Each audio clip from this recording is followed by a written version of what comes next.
ఏంటి అది ఏంటిది పడి ఆశ్చర్యకరమైన ఏసా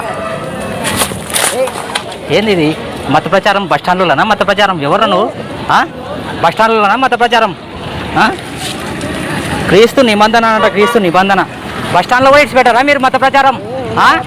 పోలీస్ స్టేషన్కి ఉందా ఎవరు నీకు పర్మిషన్ ఇచ్చినది బస్టాండ్లో వంచమని ఎవరు ఇచ్చినా నీకు పర్మిషన్ ఇవ్వ వంచమని ఎవడు వీడు ఏ క్రీస్తు ఎవడు ఎవరు నువ్వెవరు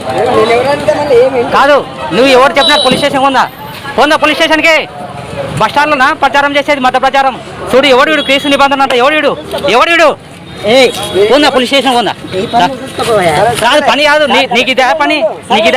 వాళ్ళ పని వాళ్ళు చూసుకునేది కాదు ఏంది నువ్వెవరు మధ్యలో కాదు నా మత ప్రచారం ఏంది నా కొడుకులు యా దేశంలో ఉన్నది నా కొడుకులు యా పని చేసుకొని బతకొచ్చు కదా అదే కదా నా మా హిందువులకు అందరికి ఇస్తున్నాడు మీరు చర్చలో ఏమైనా చేసుకో ఇక్కడ వచ్చి మత ప్రచారం ఎందుకు చేస్తున్నావు బస్ స్టాండ్లో ఏంది చేయను కదా కాదు ఏదైనా పని చేసుకుని బతుకు ఏదైనా ఇదంతా ఏంది మత ప్రచారం చేసుకుంటా దేశం గబ్బు పట్టిస్తున్నారు ఇప్పటికే ఈ నా కొడుకులు ఏం చేస్తున్నారు తెలుసా నీకు దేశంలో ఈ నాయకులు మీరు ఏం చేస్తున్నారు తెలుసా భారత మాతకు జయ్యను ఒకసారి జై శ్రీరామను మీరు ఎవరు ఇంతకు ఎవరు కుట్టినారు బ్రిటిష్ అనుకుంటున్నారా ఎక్కడి నుంచి వస్తున్నాయి విదేశాల నుంచి వస్తున్నాయి ఈ భారతదేశ గొప్పతనాన్ని నాశనం చేయాలని విదేశాల నుంచి చేసిన కుట్రలో ఇది ఒక భాగం మీరు ఊరుకోండి మీరు క్రిస్టియన్సా వాడు ఎవరు బస్ స్టాండ్లలో మత ప్రచారం ఏంది బస్ స్టాండ్లలో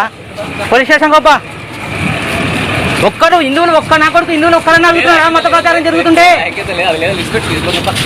కాదు నా వాళ్ళు చాలా నష్టపోతున్నాం వాళ్ళ బస్ స్టాండ్లో కూడా వదలరా కొడుకులు